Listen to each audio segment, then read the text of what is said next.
आ जाओ मेरे लाडले बच्चों, देखो कैसा क्वेश्चन लेकर आए हैं हम मैट्रिसेस चैप्टर का। प्लीज़ देखिए, if A be a matrix of order m by n, एक मैट्रिक्स ए गिवन है m by n ऑर्डर की, such that 2a minus a transpose is equal to identity matrix, 2a minus a transpose is equal to identity matrix and a into a transpose has 9 elements, a into A transpose 9 elements है। तो a का order बताना है प्यारे बच्चों, हमारे पास क्या होगा। तो सबसे पहला पॉइंट यहाँ बेटा, a मैट्रिक्स का ऑर्डर आपको दिया हुआ है sir m by n, matrix a और a का ट्रांसपोज उनको एडलेस किया गया।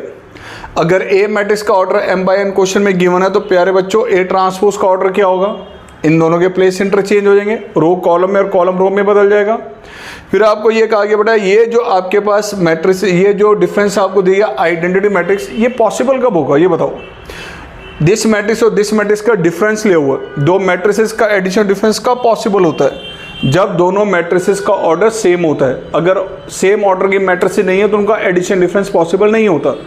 इसका मतलब प्यारे बच्चों, order of A and A transpose, A matrix और ए ट्रांसपोज दोनों का ऑर्डर सेम होना जरूरी है, तभी उनको आप एडलेस कर पाएंगे, राइट।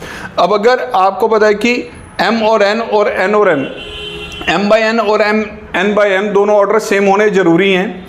अगर ये ऑर्डर इससे मैच करते हैं, इसका मतलब m की वैल्यू n के इक्वल है, m और n दोनों वैल्यू सेम है, m और n दोनों वैल्यू सेम है। इसका मतलब प्यारे बच्चों कि जो मैट्रिक्स A गिवन है वो एक स्क्वायर मैट्रिक्स है। अब अगर इसको आगे हम देखें कि A अगर हमारे पास स्क्वायर मैट्रिक्स है तो सर A ट्रांसपोज वो भी हमारे पास स्क्वायर मैट्रिक्स होगी। जब ये ट्रांसपोज स्क्वायर मैट्रिक्स है तो A और A ट्रांसपोज का मल्टीपल, इन दोनों को मल्टीप्लाई करने के बाद मैट्रिक्स जो बनेगी सर वो भी हमारे पास सेम ऑर्डर की स्क्वायर मैट्रिक्स आएगी। क्योंकि यहाँ पर हमारे पास M और यहाँ पे M दोनों सेम है तो सर A और A ट्रांसपोज को मल्टीप्लाई करने के बाद इस ऑर्डर की मैट्रिक्स आएगी। इसमें एलिमेंट्स कितने आएंगे, अगर A इंटू A ट्रांसपोज का ऑर्डर M इंटू M है तो सर नंबर ऑफ एलिमेंट्स कितने होंगे, that will be m square. और काउंटिंग में बताया गया a इंटू ए ट्रांसपोज बेटा 9 एलिमेंट्स हैं। ध्यान से देखिए, m इंटू m यानी m स्क्वायर की वैल्यू 9 आपको क्वेश्चन में दी हुई है। अगर m स्क्वायर 9 है तो प्यारे बच्चों m कितना आ जाएगा, दैट विल बी 3।